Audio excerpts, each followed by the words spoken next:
Just a little bit. That's going to be super, super high.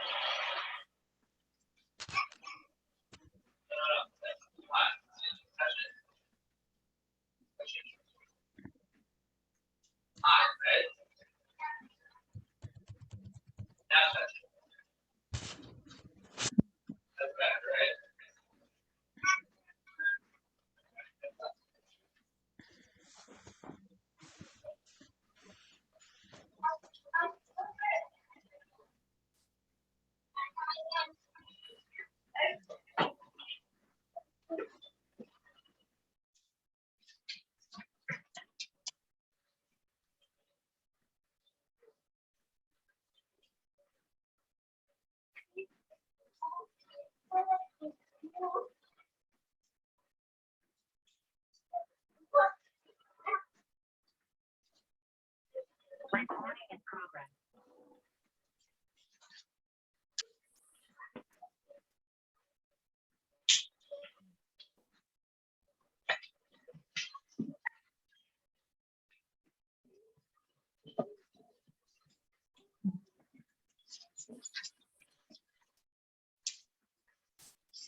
Hey everyone, thank you for joining. I'm sorry there was a little confusion. There was a Google Meet link that was automatically put in the meeting invite. So hopefully everyone's migrating over here right now. As soon as the committee joins, we'll get started, okay?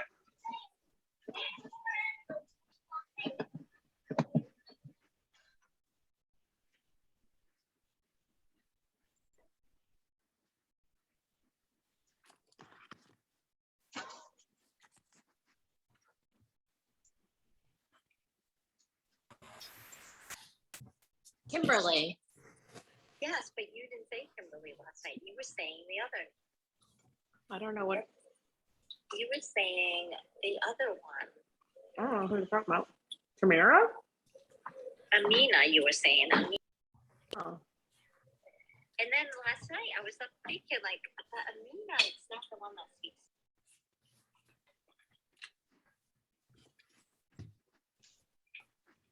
speaks. Hello, everybody. Oh, they can't hear us. I don't know that they can. We can hear you. Yeah, hi. Okay. We're just waiting to see who else is coming. So thank you for being here.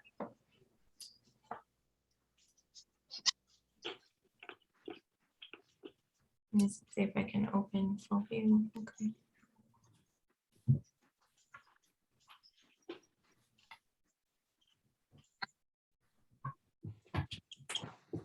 Are there any more, or is this it, 4 people? I don't know if others experience the same issue, but we had to sign up for a Zoom account before it would let us enter the password and so on. So it did take a little bit longer. We hadn't previously signed up for one ourselves, but once we did that, it worked fine, but it did take a couple of extra minutes to walk through the steps. That's okay. There are always tech issues. I'm assuming other people are experiencing that as well. I see David. Hi, David. Hi, Dave. Hi, Caroline. Hi, How are you? good, how are you? Good, good. We are a panel here, just so people can see. Kathy and Pat are here as well. We're just trying to center around one computer. Just get our. Oh, that's better. Good. So we'll wait a few more minutes as people are popping in. We had our own tech issues, so I think there may be others. So we'll just give it another moment.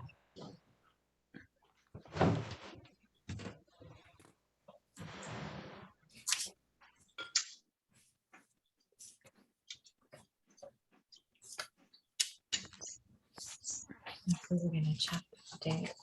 We want, She's checking the date. I'm sure that's right. What? for the April. No, it's the 24th. Actually, the 23rd Oh, is it's the Saturday. 23rd, Yeah. 23rd. Yeah. Okay. Oh, it is. I looked it on my calendar. Yeah, 23rd.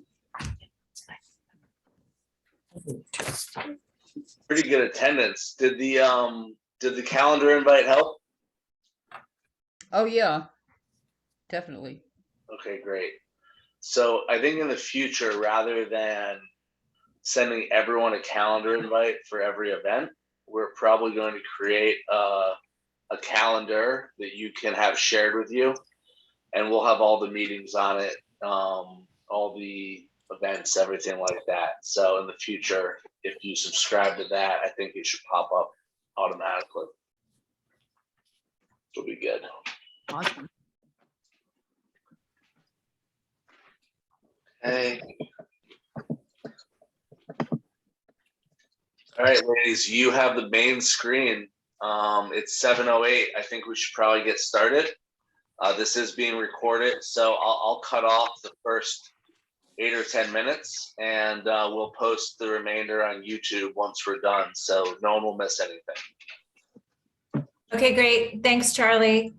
Well, thank you all for being here. As stated in the announcements for the meeting, we are following up after a busy summer and fall of info sessions and preparations for changes to Article 2 and some other polishing up of the bylaws to really have a nice, clean copy of the bylaws going into the 2022 season.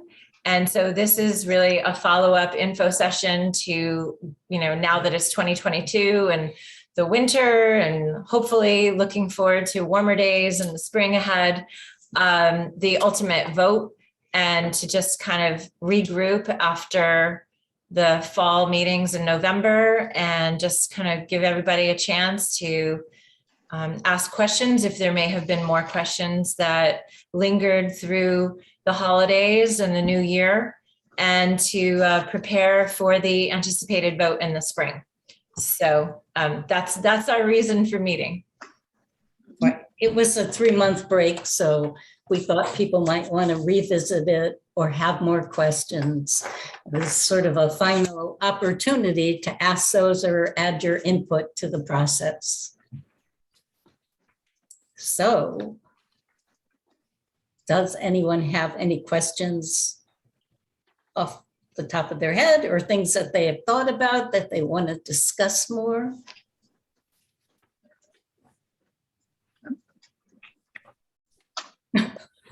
I wish we had a larger group.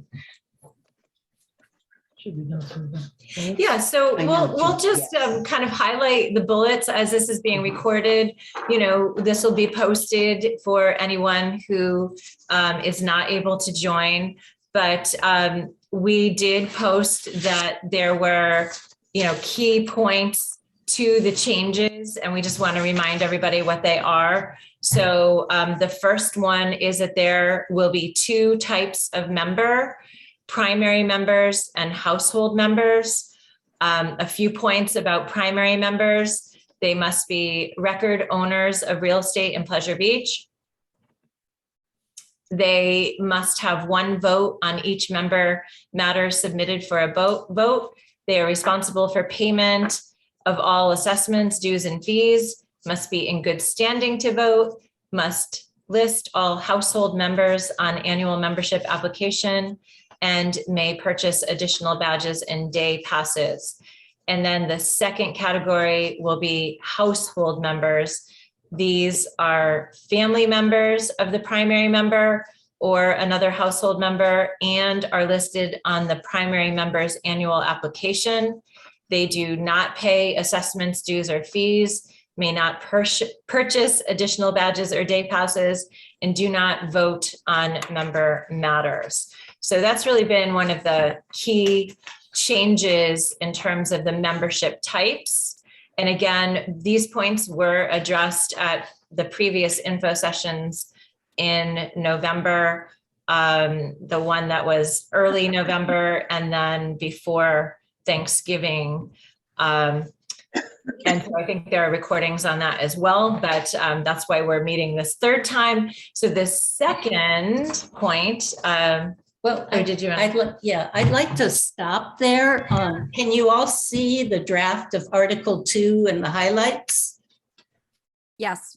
Yes, okay. So the only thing that's really different from what you saw in the fall is that we've changed the name where it shows up Pleasure Beach to WAI. And we felt it was necessary to use the legal name and then WAI for short, because Pleasure Beach refers to many things. It refers to the general community.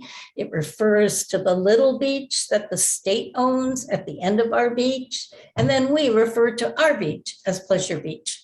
And we still can call it that, but just in terms of the legal document, we switched it.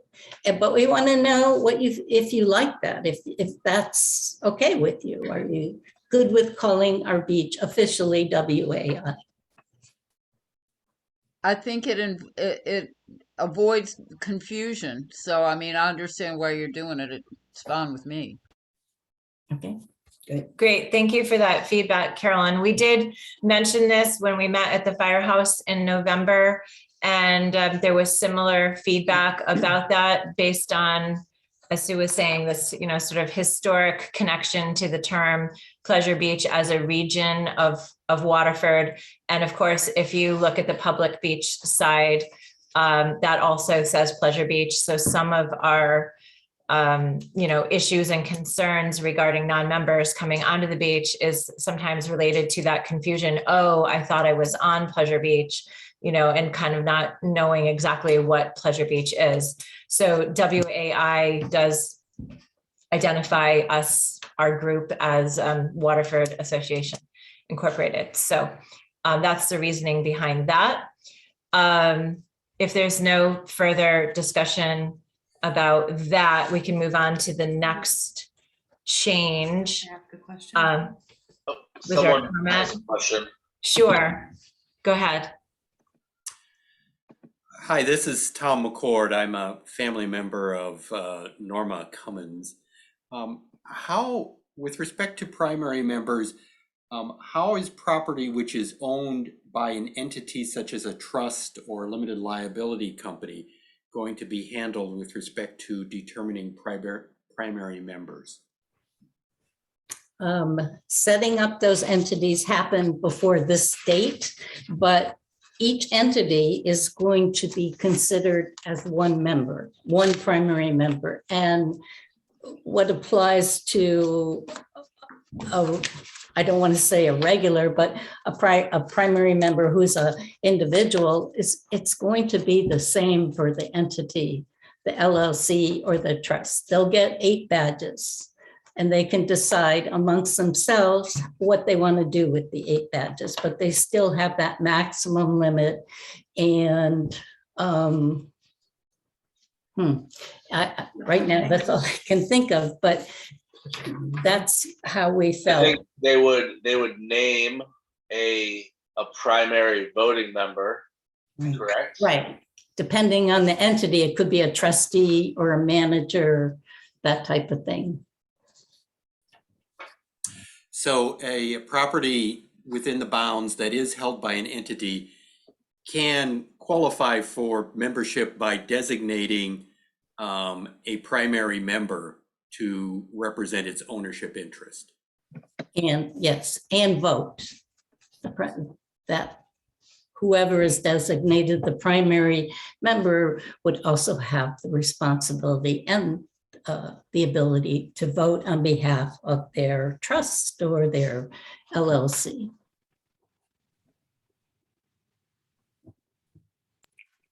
And the intent is that there is only one primary member per household. There can be 2 because lots of houses are owned jointly by a husband and wife, and both are considered primary members, but only one can vote. So we would like it almost if they would, each household with 2 joint owners, pick which one is going to be the voting member for 2022. And then 2023, they can make that choice again. It would be a little hard administratively to keep track of it if they changed every single meeting or every single vote. So, but there can be 2, and both of them can consider themselves primary members, but only one can vote. Did that answer your question? It answers the question, but I'll add one in that the language of the particular section of the article does not, one could misinterpret it to say, because we say the record owners of residential property. So if one was a joint tenant with somebody else, one could say, oh, we're both primary members. If we don't spell it out, is that a possible misinterpretation of this language? Has that been previously discussed? I would think that the primary member or members will have their names recorded as owners of that property, and that's where it will happen. You could have 6 people in your house that could all be joint owners, and if all of their names were on the deed, then they all would be primary members. However, only one of those people can vote at any time. Yes, but the original question was about entities and how they assign primary membership and how they're treated. So if an entity, an LLC or a trust or otherwise, is the recorded owner of record, the town, maybe someone could talk a little bit about how that distinction is made on how the primary member is determined and how that might vary and be different from a couple or a family, and how the voting member is chosen. I think Susan mentioned earlier, though, that in the case of an LLC, a trustee would have to be named. So Right. still one person is going to be responsible for that voting. And again, if, the particular group or primary members want to rotate their voting right, so to speak, they would need to do that every, changeover every year. Just because of the complications of doing it, between the July meeting and then the August meeting. This is certainly something we can discuss more if it seems to be a challenge that we need to address. But really, the focus is to have primary members as indicated as the owners of the property, and then household members to open up that extended definition of who else is part of the household, to remove the confusion that was associated with associate members previously. Right. And also Right. we I want think to include both the husband and wife, like they both, if they own it jointly, we want to consider both of them primary members, even though it's limited to one per year voting. They still are entitled to be primary members and consider themselves that. And they're not necessarily husband and wife, but it would be legal owners. Yes. Correct. Because we're talking about bylaws also, an LLC, I don't believe has a trustee, might have a controlling member that can be named.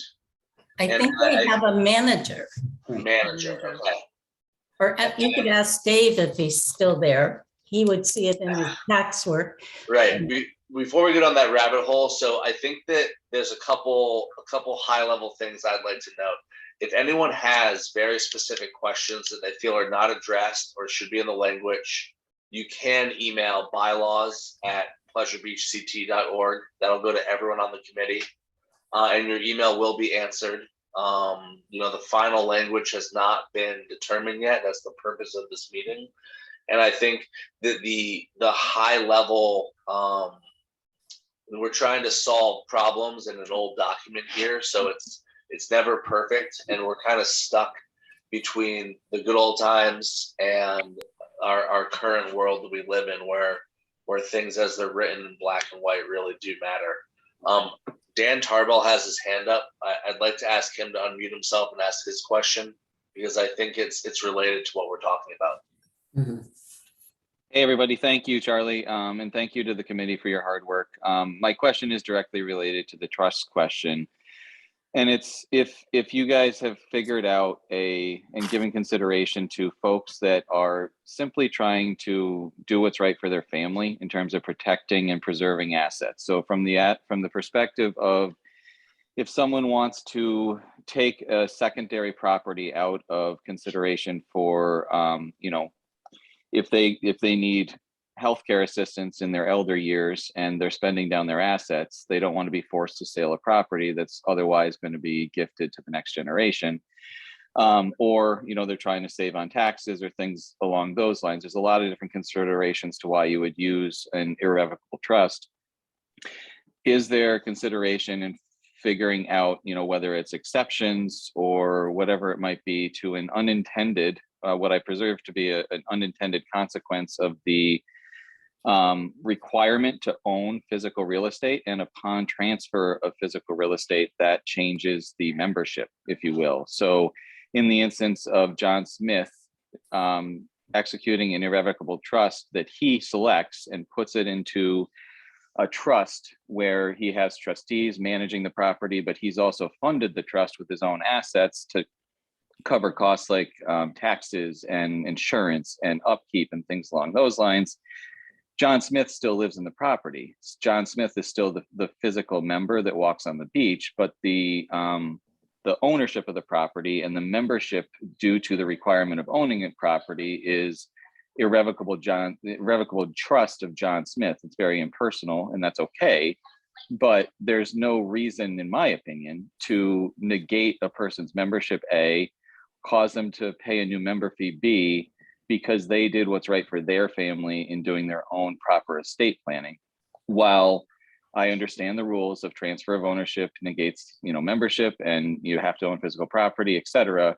If it wasn't for the requirement of owning physical real estate, John Smith would still be the personal member while his trust owned the property.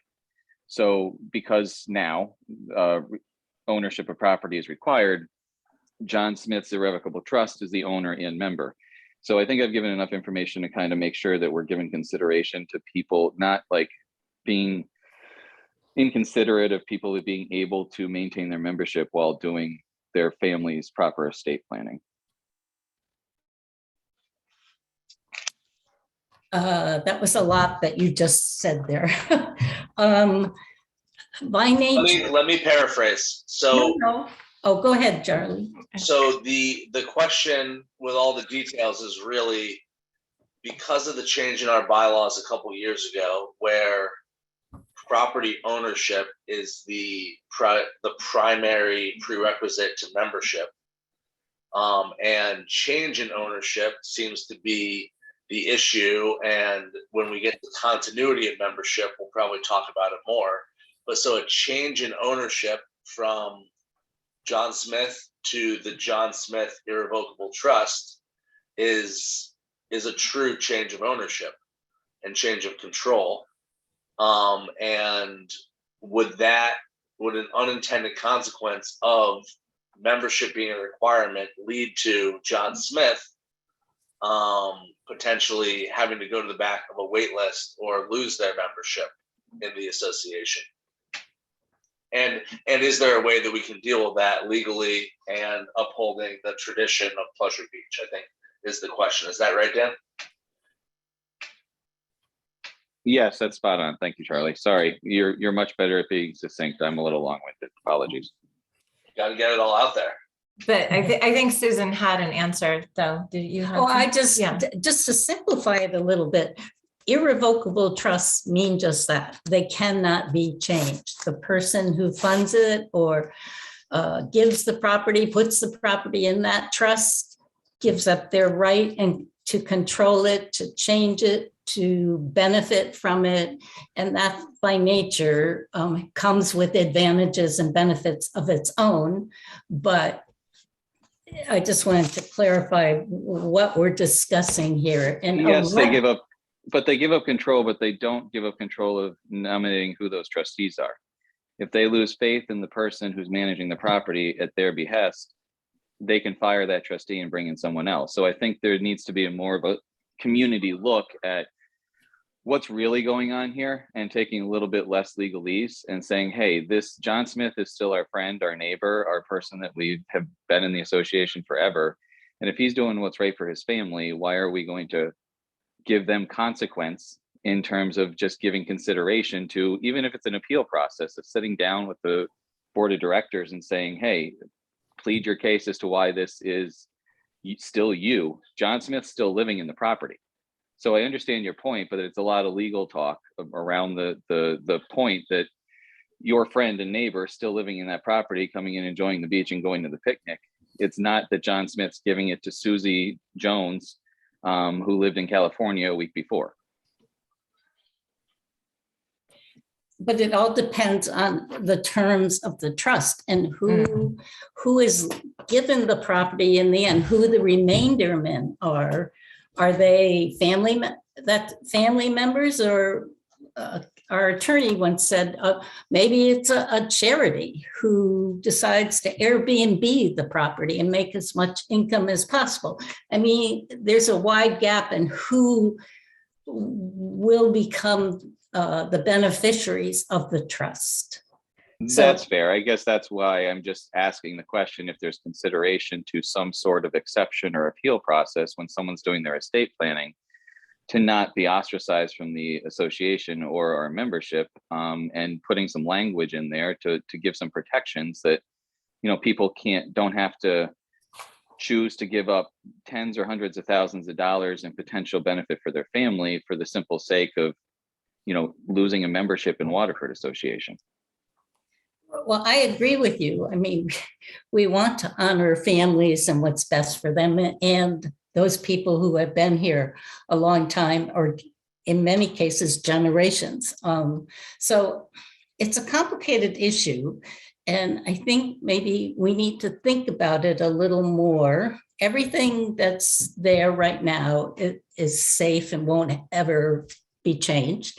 But going forward, what do we want to do? I think it's also important to say that the term, like, as you were saying, the terms of an irrevocable trust could change from family to family, and the circumstances would change from family to family. So to start addressing such individualized or specified possibilities in the bylaws is a slippery slope for the bylaws to go down, which is exactly why we're trying to tighten up the bylaws and clarify things instead of the lack of clarity. This is also where our board comes in, to have an elected board who, you know, the bylaws committee is not going to act independently, you know, and try to do something to change a rule without the consultation of the board and general membership, which is exactly why we're here in this info session. So if there was a circumstance where an individual family needed to approach the board about an individualized circumstance, we're trying to establish that sense of community so that that can happen. Because, you know, there are going to be individual circumstances that come up historically. Yes. So another just kind of overarching point is that all the power of the association comes from the members. They have the right to vote. Yes. It elect a board and directors. The board then, you know, passes some of that work on to committees.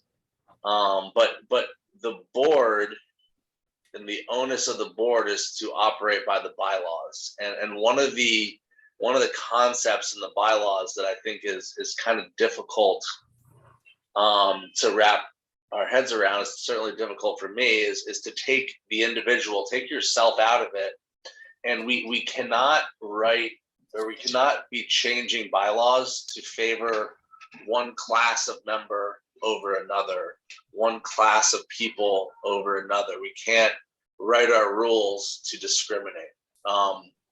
So the talk of exceptions, the talk of terms of an irrevocable trust, I think they kind of just lead me to thinking that we should generate an FAQ document where we just write out the simple questions. We make sure that we have the answer from the lawyer, from the bylaws committee. We can post that. But the terms of an irrevocable trust, I think, are secondary to whether or not that transfer of membership would even be allowed. And I think for the purposes of this meeting and moving along, you know, the FAQ document, certainly if you have any really pointed questions, send them to the board, send them to president, send them to bylaws. There's lots of places for you to voice your opinion. Put them in the chat right here, right now, and we'll record them. And certainly distribute that document with the best answers we have to continue the conversation. And when any change to the bylaws is proposed, there is a minimum 30-day notice. So there's no opportunity for a change to be proposed and then kind of snuck under the radar. So there's going to be plenty of time to discuss the implications of any final proposed language. I just want to add 2 points. We're sort of not thinking about it, but the reason we can't transfer membership is it's a law. We're not allowed to by the statutes in Connecticut. So we have to keep that in mind as a broad framework that we're working within. And also totally unrelated, but our committee wanted to put the emphasis on community and families and not policing each house or, making it so strict or investigating who are the household members listed on a form. We wanted to get away from that and be more of a community. And so I'm just mentioning those 2 points. And it is something we may need to think about more, and rights or whatever. We may need to deal with it and put something in here that relates to that. Okay, great. I think we've covered that. Are there more changes that we need to cover in this info session? Then we can open it back up to a discussion. Did you? Oh, you can talk about that. Sure. Well, so the next bullet point of the main change is officer eligibility, that all members over the age of 18 may serve as officers on committees. So that is just a point that's needed to be clarified. So that is one point in Article 2. And then moving on is what we were just talking about in terms of no membership transfer and limited membership continuity. You can see scrolling there. So again, just to reiterate that no membership may be transferred, except in situations where there is more than one primary member or an existing household member inherits the household from the primary member. All membership terminates upon the death or resignation of the primary member. Inherit for these purposes means in obtaining a record title to the household by will or the laws of intestacy where there is no will. Thank you. So those really are the 3 main changes occurring, and I appreciate the scrolling of the document. And this is like providing an opportunity or a means for a family to pass along the membership. Without it, it would just end on the death of a primary member. So this is creating a means where it could be continued. We can't use the word transfer, but passed along. And that person has to be a beneficiary of a will, or if the laws of intestacy where there is no will, and it has to be a family member. And family member is defined up above, and it's very broadly defined to include the household members. The household members. They're also family members, yeah. And it's very broadly defined. So I just want to point that out.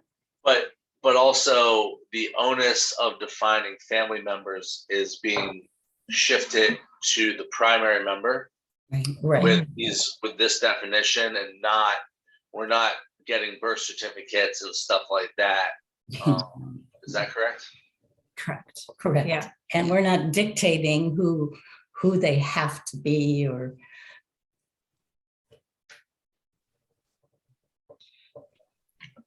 Yes, there was quite a bit of discussion that has happened in the last year, really since January of 2021, that we have been going over, the questions and concerns of members and how to approach this topic based on just legal concerns that people have had.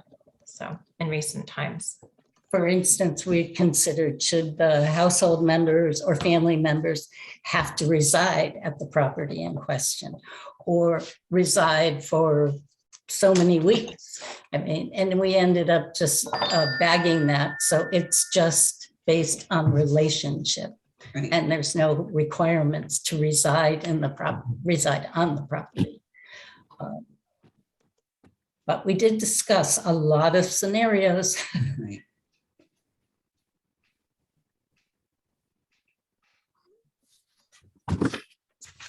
Any questions about that? I think I just summarized the three main changes in the chat, very almost just bullet point style. Yeah, so now I think anyone who has any questions, anything they'd like to bring to the table, now's the time to kind of open it up. We have a lot of participants, so it's great to see everyone.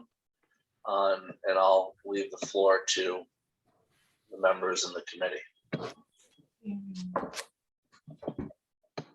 I have a question. Can you hear me? Yes. Hi, my name is Ann Yetzi. It's Iezzi. I don't know if that's confusing to a lot of people. It is to a lot of people I meet. But at any rate, thank you for having this session. I have a quick question on section 4. Membership shall be limited to 200 households.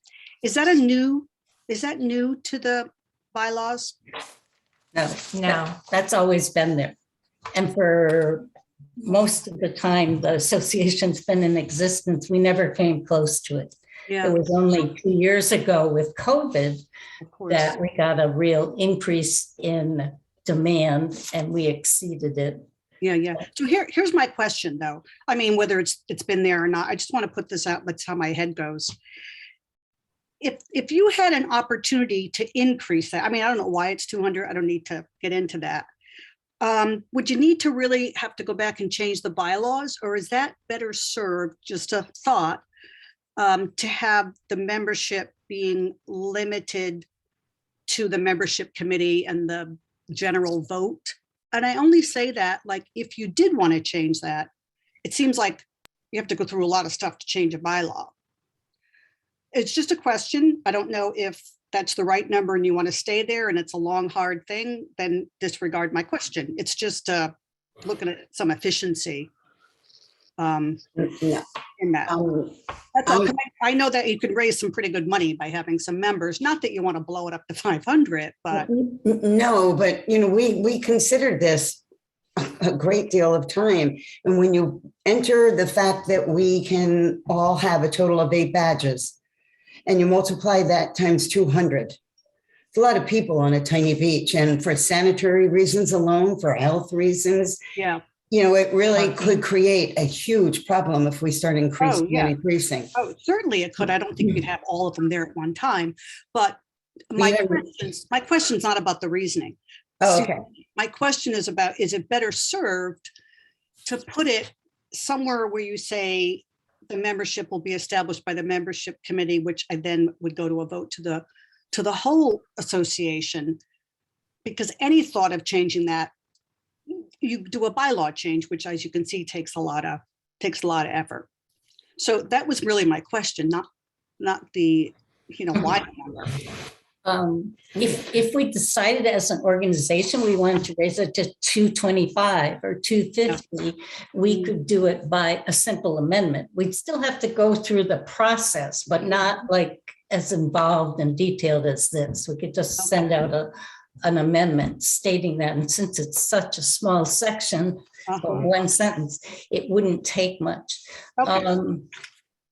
Any decision in our organization takes a lot and has a lot of opinions associated with it.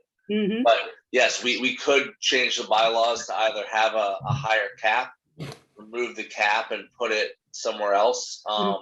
There were some bylaws changes last April before membership opened. So a lot of our current members who joined last year. I'm one of them, full disclosure. Exactly, yeah. So I wouldn't call it a loophole, but it was a possible risk to the organization where during the pandemic, anyone in the town of Waterford could have made a strong argument that they were eligible to join Pleasure Beach last year. Right. So the in the town of Waterford, or the original boundaries was the language that was removed. The 200 member cap was not addressed. Right. I think that there are some large structural problems that the bylaws committee is trying to address. We don't want people to die and have their membership end. Right. But once we get through this round of changes, there are certainly kind of you could call them details within the document. It's far from perfect still, Mhm. but we don't want multi-generational families to lose their membership, and that's why the focus Absolutely. is on the I just member. found that just, I just found that just as a quick point to say, could that be something done more efficiently outside of bylaws? But if you're saying that you have a method by which you amend very quickly and it can be changed without going through 2 years of question and answer and everything else, then that's fine. It was just, I like being efficient. Well, and I'm not sure how the 200 started either, but we were way down and probably about 110 when somebody decided it sounded like a good number. Yeah. It may not be a good number, but think about it. If, let's just say we put it at 250. Yeah. 10 years from now, 250 is not going to be big enough. Right. So we have to cap it somewhere. And as it's been brought up, there could be 200 times 8 on the beach on 4th of July weekend. Even 50% of I mean, I just really, my head just spins a lot. And I'm just thinking, wait, what a great way if you needed to raise money to be able to change that without having to do bylaw stuff. But if you're saying an amendment can do it, then that's fine. It was more about efficiency rather than the number. I think that wasn't about the number as much as why in the bylaws versus announcing the power in a committee. I think there's an efficiency to having the structure of our organization established in the bylaws though. And hopefully I know it's our goal certainly. And after we get through this vote, we're going to be, putting the request out, hoping to, increase the bylaws committee membership participation from the membership. So our goal is certainly to not have it be seemingly as complicated as it is to make a change, as Charlie was saying. So, Yeah. So if you have a vehicle by which you can do that with amending, that's fine. But, I'm just thinking about ways to raise money, quite frankly, but not on the number. That's not my issue. It was just, if it can be efficiently done with an amendment, then fine. thank you. Mhm. And Jill has a question in the chat. I'll read it. It says, if someone joins the household, i.e. marriage, and is added to the deed, do they become a primary member?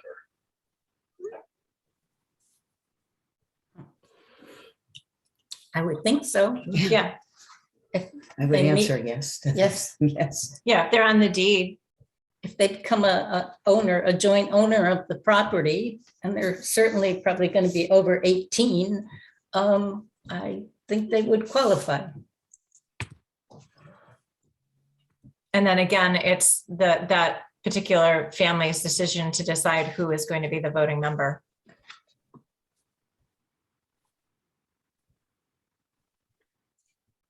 And then I think there's another hand. Oh, is there? It's Tom McCord again. Tom, I'm sorry, I see Jane's name. Oh, sorry. Yeah, that's okay. I did want to have other people be able to ask questions. I had a few questions on section 6. First on subsection 2, with respect to the additional 6 badges.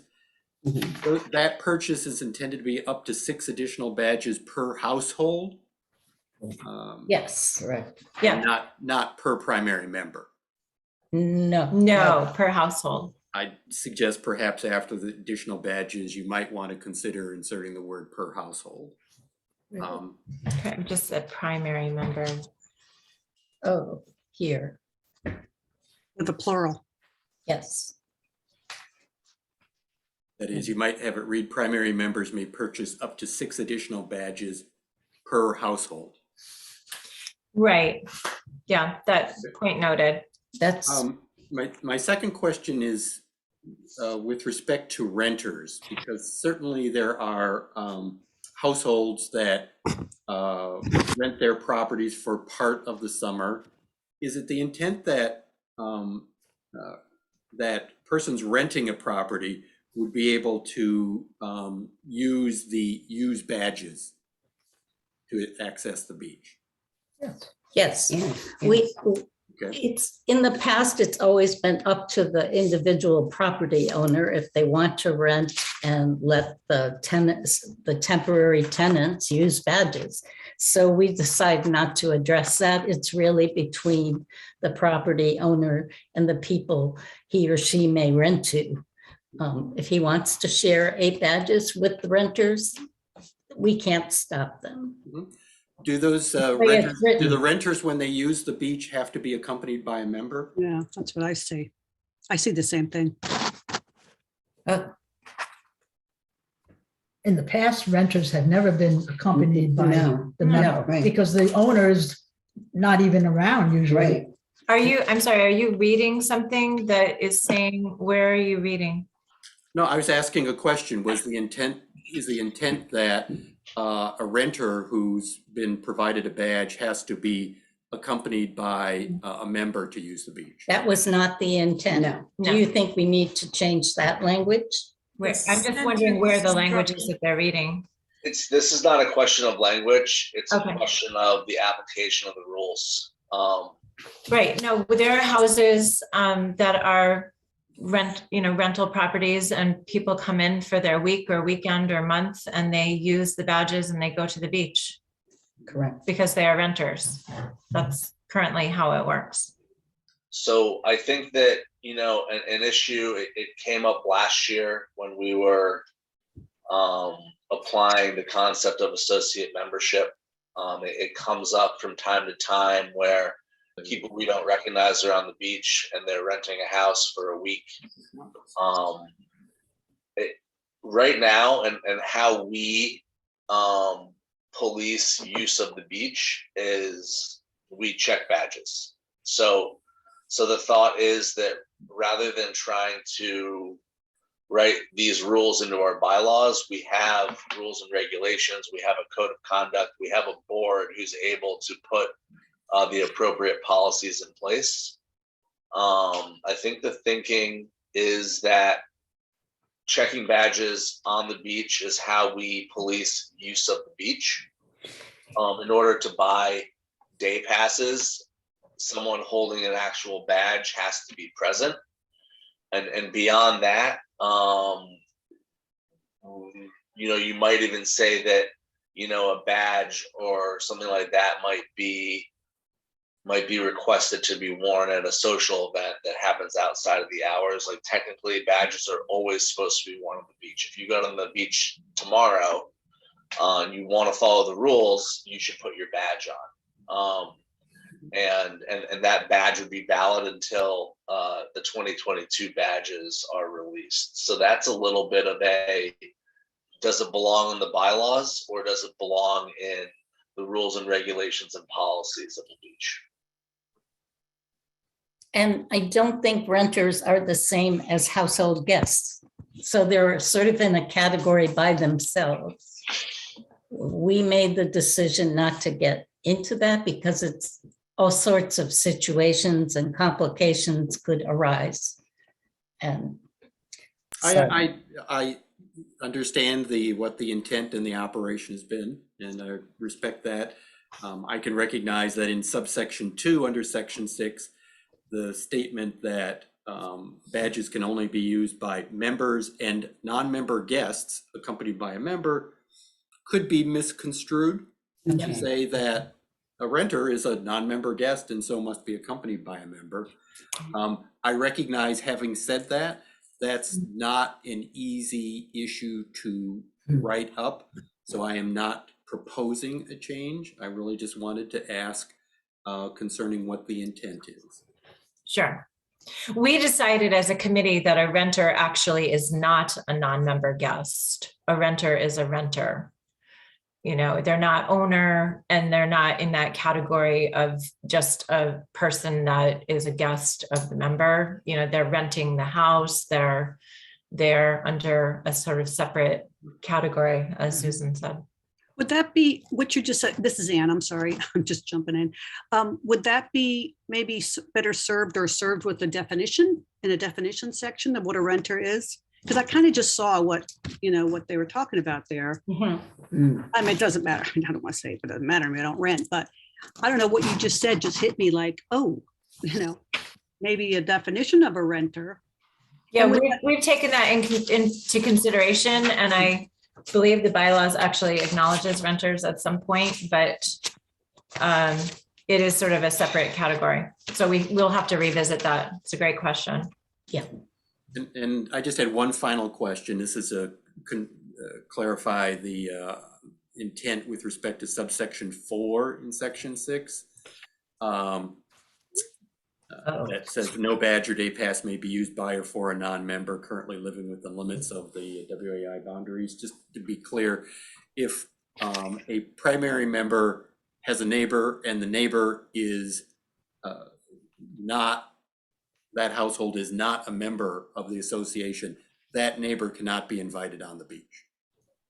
That is correct. Correct. Thank you. Okay. So that's the intent. But again, that's very hard to police. But that's what the community is about. Clarify the intent. Yes. Understood. And there's been a lot of abuses of allowing people to give their badges to whoever. So we decided to keep that part strict. We have talked about possible local guest day or something like that. It's been in discussion, like bring your neighbor day. We've talked about that with the board, so that is something we may readdress going into this year. I'm not able to see all of your faces on this screen, so if you have your hand up, I'm not able to tell. So please, okay, there we go. Please speak up if there are other questions or other hands. I've got questions. Yes, hi, David. So to that last point, with bringing neighbors to the beach, wasn't that more pertinent when we had less than 200 members? And now that we're at our 200 members. We didn't hear the first part of that question. I'm sorry. So the bringing your neighbor to the beach point, wasn't that really more pertinent or made a rule because we weren't at the 200 level of membership, and it was to encourage those neighbors that weren't members to become neighbors? But now that we're over the 200, is it really pertinent anymore?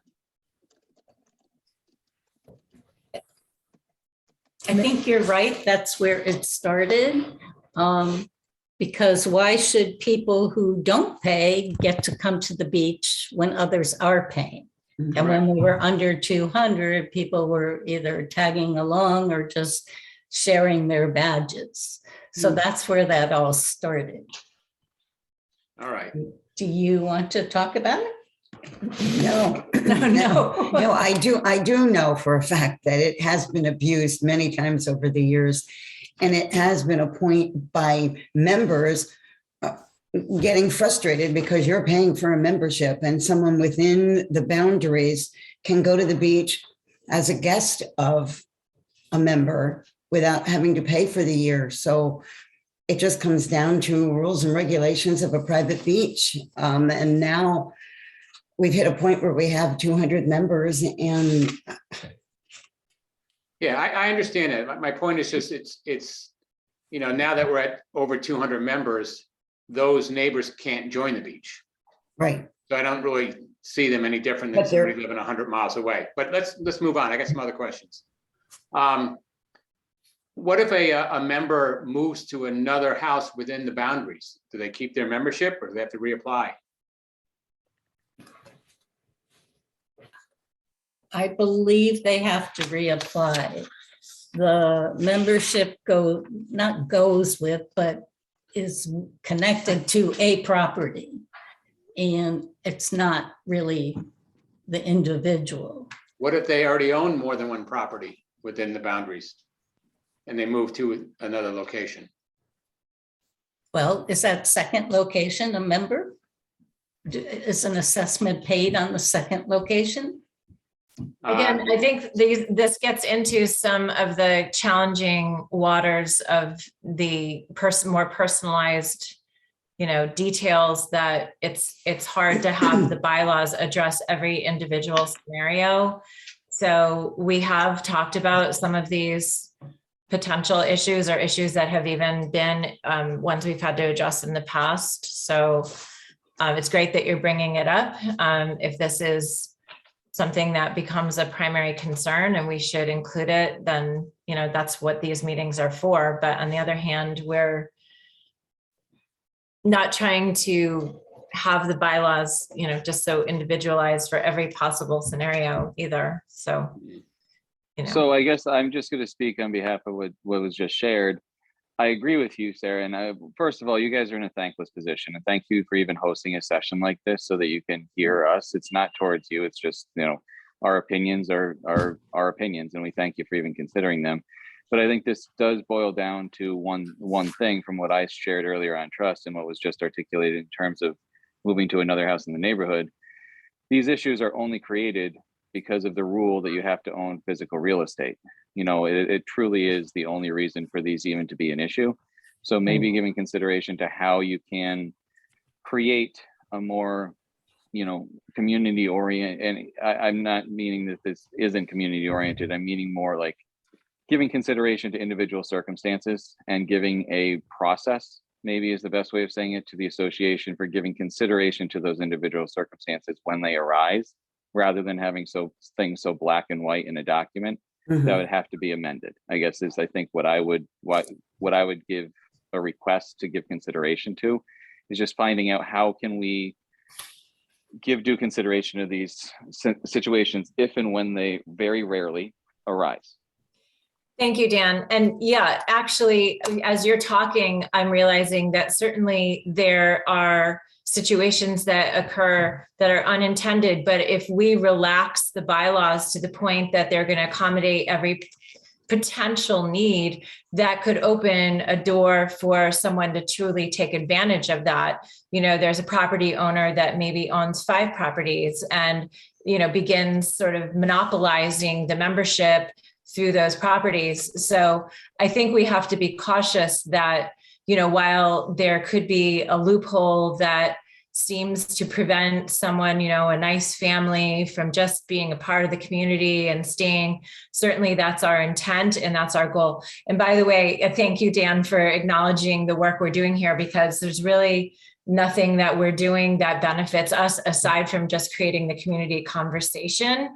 And that's really at the heart of being on the bylaws committee. It's, Charlie was saying the power is in the membership. And so this conversation is leading to the best possible bylaws we can create.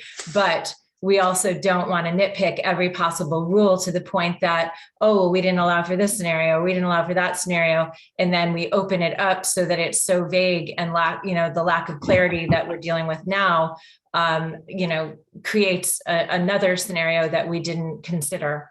And it becomes something we regret. No, you guys have done an awesome job. And it's more just thinking about if there's a way that you can give consideration to how you accommodate or how you give consideration to the individualized scenarios, not making it too vague. Because I think why we're in this position in the first place is we've been incredibly vague and we incredibly just whatever. And, I think you're trying to firm it up and give some better rules. I just think there should be some grace in, consideration for some individualized circumstances rather than just being so black and white. Okay, point well made. Yes, but there is one problem is who decides in one particular case, and then that has to be totally fair to every situation that's like that might also arise, and you can't discriminate against one person or one group and allow another group.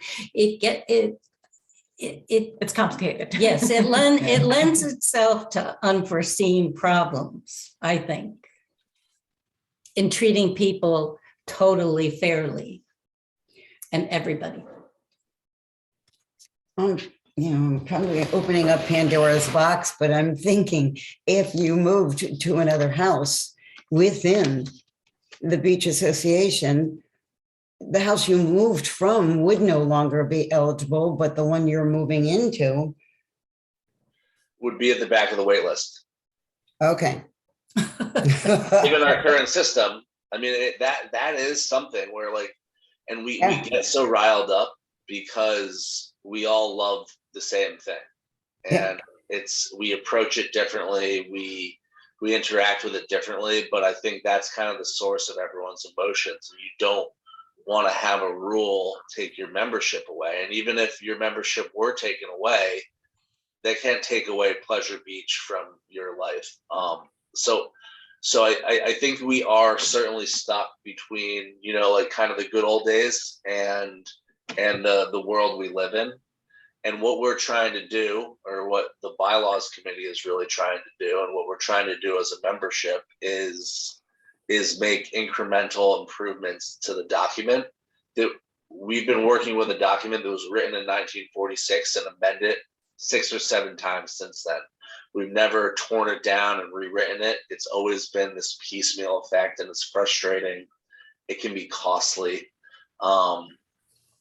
But I think the focus of this year's, phase 2, phase 1 was, we don't want 500 members through all across Waterford to be members of Pleasure Beach. Phase 2 was fix this membership issue, where if the owner of record dies, that family who's been a member of Pleasure Beach for 4 generations doesn't lose their membership. And the fact that there are so many people on this call and engage in the conversation, there can certainly be future amendments, possibly that are handled kind of together with maybe one final run through where we make a bunch of just kind of tweaks to the document, these little details that we kind of all agree on. But I think the question that I would ask myself, and this is not as even a primary member, is, are the changes being proposed, are they an improvement over what we have? And are there any, dark unforeseen consequences of them that would currently, not happen under the current document? So is it getting better? And are we creating anything that would exist now that doesn't exist then, that's bad? And I don't see any of those things happening. I think there are certainly the 200 membership cap, moving within the boundaries, inviting your neighbor who doesn't even have the ability to join the beach right now. These are all really good issues, but not the current issues. They're the future issues, and they're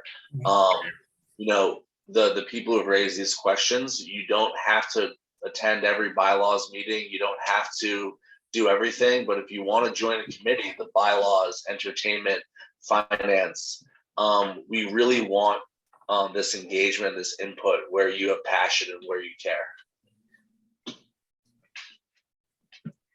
Well said. Thank you, Charlie. Thank you, Charlie. I have a follow-up question to Dave's point, because I don't know how it operates. I'm a new member to one that's only been in for 2 years.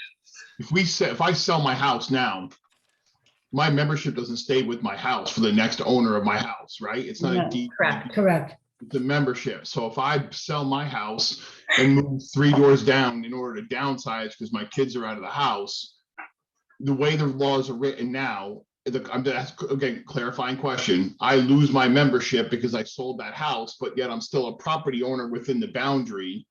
So I would have to reapply and go to the back of the wait list. So I would essentially lose my membership for downsizing my house. That's the way it's written. Well, like Charlie just said, we are dealing with a 1946 document that has only been changed a few times. Charlie, I like how you said these are the problems of the future. As you know, pre-COVID, we didn't have a wait list, so ideally we won't have a wait list, and moving 3 houses down won't be an issue. Gotcha. So that would be the hope. Sure. I just was, again, this clarifying question. I'm not moving anywhere anytime soon. But the point made me think of, because there's beaches where you're buying a deed to a beach where when you sell your house, it goes with the house. But that's not the case here. I just want to make sure. No transfer of membership by state of Connecticut law. Right. Statute. Yeah. Just one other point of feedback back about Dave's other point about the neighbor thing. So now if I want to say, if I want my neighbor to join the beach, they don't know what they would be joining and getting into. Could we be able to say, bring a neighbor once? This could be a rules thing, not a bylaws thing, but could we bring the neighbors once a year or once that year to experience the beauty of what Pleasure Beach is, to have them want to join? Just from a recruitment angle, not from a trying to get somebody to get out of paying for a membership, but from a recruitment, because it could be a big turnoff that if you bring somebody from within, now I'm breaking the rules, but really, I want my neighbor to come to the beach and be a part of the beach. And I don't know if they would buy into something they didn't know what they had as that hidden gem down there. So just a thought, that's all. No, Great point. It's a good thought. Yeah, And I thank you. think more than once a Not year. trying to get around them getting a membership. We're trying to increase the membership and keep it up at that 200 number and have those people there. So awesome. Right. Thank you. And that's also a matter of interpretation as well. Like, this document isn't perfect. It says they cannot use a badge. I don't know exactly if it says they cannot purchase a day pass. But when we purchase a day pass, someone with a badge has to go, and you actually write the person's name down. So we do have a method in place where we could track how often a guest comes and uses a day pass every year, and you could put a limit on that. Lots of social clubs do that. That's more of a board issue. If you have some good ideas around that, or the rules and regulations on the website, they're not perfect either. I mean, there's a lot of work to be done. There's a lot of things we can look at, and I think that community is where this conversation is based, and I think you can't skew too far away from rules, because an organization needs to set expectations and have rules to operate. So just finding that middle ground, and certainly I wouldn't say making exceptions, but just being human has been one of the primary goals of this process. Yeah, for sure. No, that's great. That's a very good point. I mean, to pay for a day pass seems like a much better following of the rules that are there to have the friends experience the beach. So right on. Thank you. I have one more question. We plan to vote on these amended bylaws on April 23rd, which is the same day that the budget is being voted on. And we thought that would be easier for members and might garner more participation. But my question is, do you think people want more information sessions?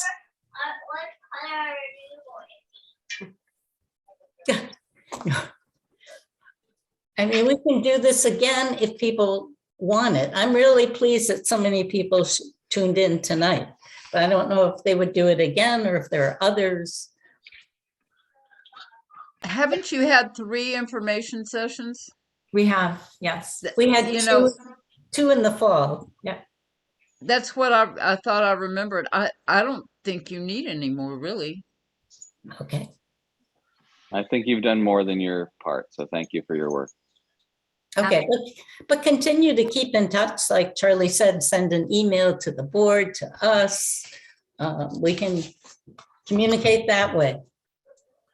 Right. Yeah. And I think the creating an FAQ document, I hate to give these ladies more homework, but a lot of good questions have been asked and answered. And not everyone's here. Not everyone's going to watch a 75-minute YouTube video to get to the point they need to. So making the information accessible for everyone is also an area of focus. We have a new website. If you haven't seen it, check it out. Everyone will have a login within the next couple weeks. We are looking for some people to help us test that out. If anyone's interested, we'll simply just give you a password to log into the dev site, and you can help us have suggestions on how to formulate that. One last thing on voting. We will be sending out just a sample SurveyMonkey vote. Are you able to vote? And you can actually say yes or no, but if you say no, you've voted and we know the answer is yes. And basically we just want everyone to click that so that we know that people have the ability to vote electronically. There have been questions in the past, whether they're blacklisted, in their spam, they can't find the email, they don't know how to do it. So it would be really helpful to the board, to the membership committee, if everyone, when they see that vote come through, if they could just click something. We know who's voted in the past, but we will be following up with phone calls, etc., to try to bring as many people into that online system as possible. That's great. All right, well, thank you so much for showing up, everyone. We appreciate all of your questions and your participation. Thank you. Thank you. Yes, thank you all. Thank you. Bye. Thank you. Thank you.